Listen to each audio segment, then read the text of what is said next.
अस्सलाम वालेकुम। Database management system में मैं आपको खुशामदीद कहता हूँ। आज का हमारा ये लेक्चर, जैसे कि हमने पिछली वीडियो में डिस्कस किया था कि इस लेक्चर में हम कुछ डेटाबेस की अप्रोच की जो एडवांटेजेस हैं और कुछ उसके डिसएडवांटेजेस हैं वो हम यहाँ पे इस लेक्चर के अंदर डिस्कस करेंगे। तो सबसे पहले मेरे ख्याल में इसकी अच्छाइयाँ जान लेते हैं कि इस अप्रोच की कौन कौन सी खूबियाँ हैं जो जिसकी वजह से ये आजकल के लेटेस्ट यूज़ हो रहा है। तो सबसे पहले जो इसमें है वो है रिडंडेंसी कंट्रोल। अब जैसा कि हमने फ़ाइल प्रोसेसिंग सिस्टम के अंदर पढ़ के आए थे कि इसमें फ़ाइल की डुप्लीकेशंस बहुत होती थी पहले। तो जब से डेटाबेस मैनेजमेंट सिस्टम या डेटाबेस अप्रोच का कंसेप्ट आया तो इसने डेटा की डुप्लीकेशन के मसले को हल कर दिया। वो इस तरह कि अब एक स्टूडेंट कॉलेज में एडमिशन लेता है तो उसका डाटा रजिस्ट्रेशन ऑफिस में पहुंच जाता है। तो वहाँ से उस डाटा के वहाँ पहुँचने से वो डाटा एग्ज़ाम ऑफिस भी यूज़ कर सकता है, वो डाटा प्रिंसिपल या एडमिन भी यूज़ कर सकता है, वो डाटा लाइब्रेरियन भी यूज़ कर सकता है। तो जितने भी डिपार्टमेंट कॉलेज के अंदर हैं वो एक सेंट्रलाइज सिस्टम में से एक डाटा जो फर्स्ट टाइम आपने सेव किया है उसको वो वहाँ पे यूज़ कर सकता है। उसके बाद इसका जो नेक्स्ट पॉइंट था एडवांटेज वो था कि इसमें डाटा कंसिस्टेंट रहता था कि वो एक ही जगह पे डाटा को हम देख सकते थे। अगर हम चाहें तो किसी भी जगह मतलब किसी भी जगह से बैठ के डाटा को हम अपडेट कर सकते थे। बैठने से मुराद है कि हम अगर स्टूडेंट का डाटा एग्ज़ाम ऑफिस में है तो वहाँ से उसका डाटा अपडेट कर सकते थे। तो उसमें डाटा की कंसिस्टेंसी बहुत ज़्यादा हो जाती थी। उसके बाद कुछ इसके कंसिस्टेंसी कंस्ट्रेंट्स होते थे। उसका मतलब कि कुछ रूल्स जो बनाए जाते थे उसको ये फॉलो करता है। आपने कुछ इसकी रिस्ट्रिक्शन डाल दी हैं, कुछ रूल्स सेट कर दिए हैं तो डेटाबेस मैनेजमेंट सिस्टम को उस रूल्स को फॉलो करते हुए इसको यूज़ करता था। उसमें इसके बाद आया था हमारे पास डाटा ऑटोमेसिटी। डाटा ऑटोमेसिटी क्या होता है? Collection of all steps to complete a process is known as transaction, or data automaticity mean that either a transaction should take place as a whole or it should not take at all।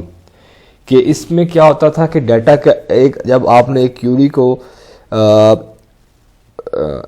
Transaction की है, Curie की transaction की है तो अगर आपने 10 curies लिखी हैं तो आप एक एक क्यूरी को भी आप उसको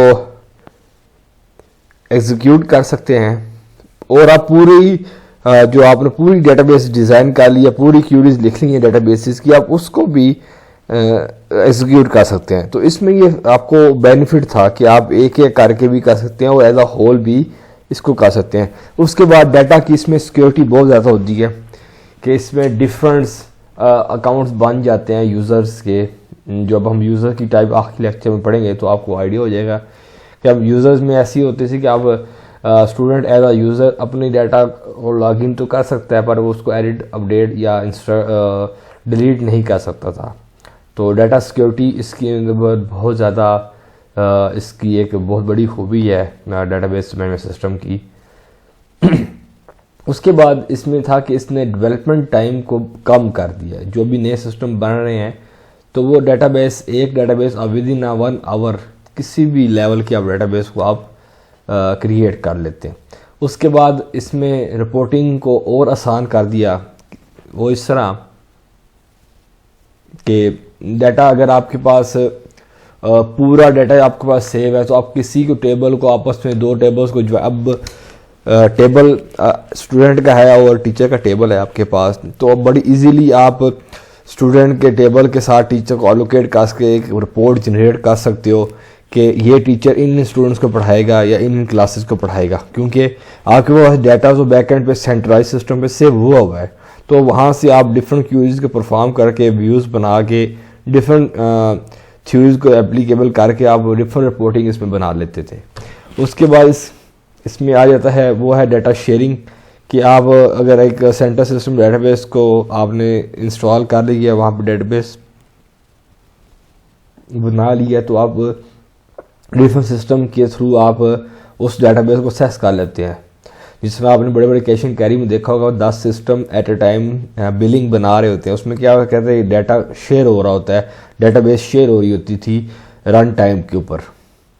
उसके बाद इसने इंक्रीज कंकरेंसी कर दी, उसका मतलब कि सेम टाइम पे काफ़ी चीज़ों को असेस दे दी। जैसे मैंने आपको मिसाल दी कि सेम टाइम रियल टाइम के ऊपर 10 सिस्टम एक डेटाबेस को यूज़ कर रहे होते हैं। 10 system at a time 10 queries को भी भेजेंगे तो डेटाबेस मेमोरी सिस्टम बैकएंड पे इसको बड़ी इजीली एफिशिएंट वे में इसको कंट्रोल कर रहा होता है।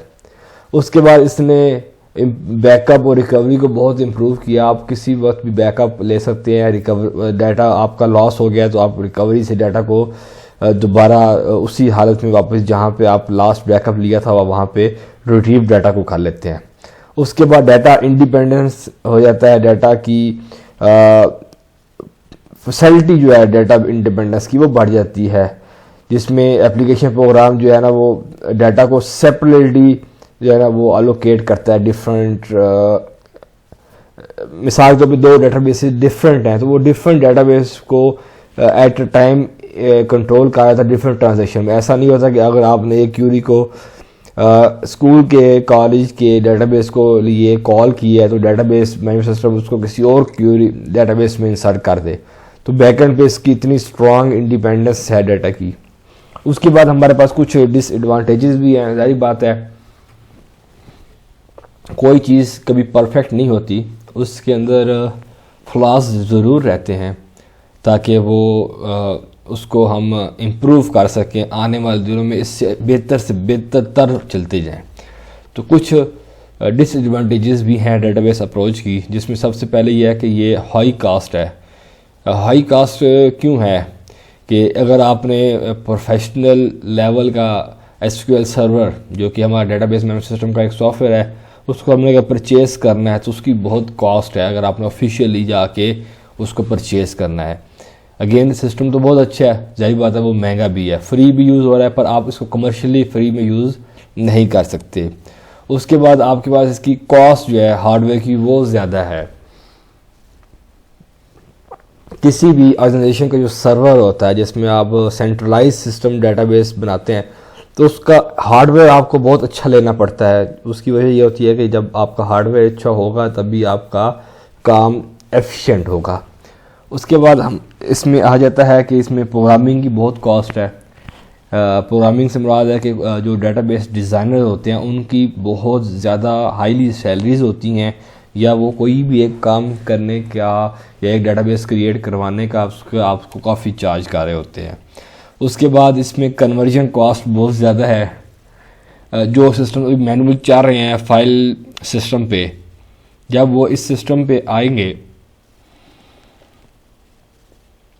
तो उनकी कन्वर्जन कॉस्ट बहुत ज़्यादा हो जाएगी, क्योंकि वो ऑलरेडी डाटा उनके पास इस हालत में जो समझ तो बहुत मुश्किल से आएगा डिज़ाइन प्रोग्रामर को या सिस्टम एनालिसिस को, तो वो उसकी कन्वर्जन की भी पैसे लेगा और उसके जब आप उस पुराने डाटा को कन्वर्ट करने की भी पैसे लेगा, फिर जो आपकी नई डाटा भी बनाएगा उसके पैसे भी लेगा, उसकी भी कॉस्ट आपको इसके डिसएडवांटेज में आ जाती है।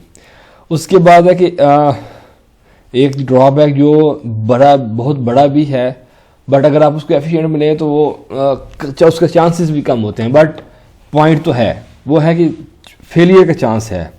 फेलियर का चांस इस तरह है कि सेंट्रलाइज सिस्टम है, अगर कोई भी एक कंपोनेंट इसका फेल हो जाए तो तकरीबन सारा सिस्टम फेल हो जाता है।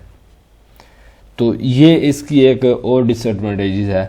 उसके बाद आखिर में हमारे पास इसके बाद आ जाती है कम्प्लेक्सिटी और परफॉर्मेंस, कि इसकी जो प्रोग्राम डिज़ाइन करने की आम इंसान इसको के लिए बहुत मुश्किल है। बैकएंड पे जो काम डेटाबेस से लेना तो वो बहुत मुश्किल होता है। इसलिए से एक आम इंसान इसको नहीं समझ पाता, इसलिए थोड़ा सा कॉम्प्लेक्स है। ये कुछ डिसएडवांटेजेस थे डेटाबेस अप्रोच के। तो क्वेश्चन ऑफ द डे जाने से पहले जस्ट ओवरव्यू कर लेते हैं, आज के लेक्चर को सम अप कर लेते हैं कि आज हमने डेटाबेस अप्रोच के कुछ एडवांटेजेस पढ़े थे, जिसके अंदर हमने उसकी डुप्लीकेशन से बचने के लिए भी हमने पढ़ा था कि डाटा से हम डुप्लीकेट करते तो हम किस तरह बचते हैं, किस तरह इस सिस्टम ने आकर उसको ख़त्म किया। डाटा कंसिस्टेंट पढ़ा, उसके बाद हमारे पास इम्प्रूव बैकअप एंड रिकवरी पढ़ा, डाटा शेयरिंग पढ़ा, इंक्रीज कंकरेंसीज पढ़ा, ईजियर रिपोर्टिंग पढ़ा। फिर इसके कुछ हमने डिसएडवांटेजेस को डिस्कस कर लिया था, जिसमें हमने हाई कॉस्ट ऑफ डेटाबेस पढ़ लिया था। उसमें हार्डवेयर कॉस्ट काफ़ी ज़्यादा हो जाती है, प्रोग्रामिंग कॉस्ट बहुत ज़्यादा है। तो कुछ इस टाइप के हमने डिसएडवांटेजेस भी डिस्कस कर लिए थे। तो आपने अभी जो इससे पहले हमने पढ़ा था फाइल बेस सिस्टम को, और अभी हमने पढ़ लिया है डेटाबेस सिस्टम को। तो आपका जो आज का क्वेश्चन है, आपने मुझे difference between file base approach और डेटाबेस अप्रोच के बीच में एक अच्छा डिफरेंस आपने क्रिएट करना है, और ये आपका सवाल आज का आपके पास मैं छोड़े जाता हूँ। इसका आपने मुझे रिटर्न में जवाब देना है और अपने पॉइंट्स को अच्छे से आपने एक्सप्लेन भी करना है। तो इंशाल्लाह आने वाली वीडियो में आपसे फिर मुलाकात होगी, जिसके अंदर हम टाइप्स ऑफ यूज़र, हमारा एक टॉपिक रह गया है, उसको डिस्कस करेंगे, और फिर इस आखिर में इस चैप्टर को हम सम अप कर लेंगे, और ताकि हम आने वाला नया लेक्चर या नया चैप्टर भी स्टार्ट कर लें। Thank you so much for watching this video. अल्लाह हाफिज़।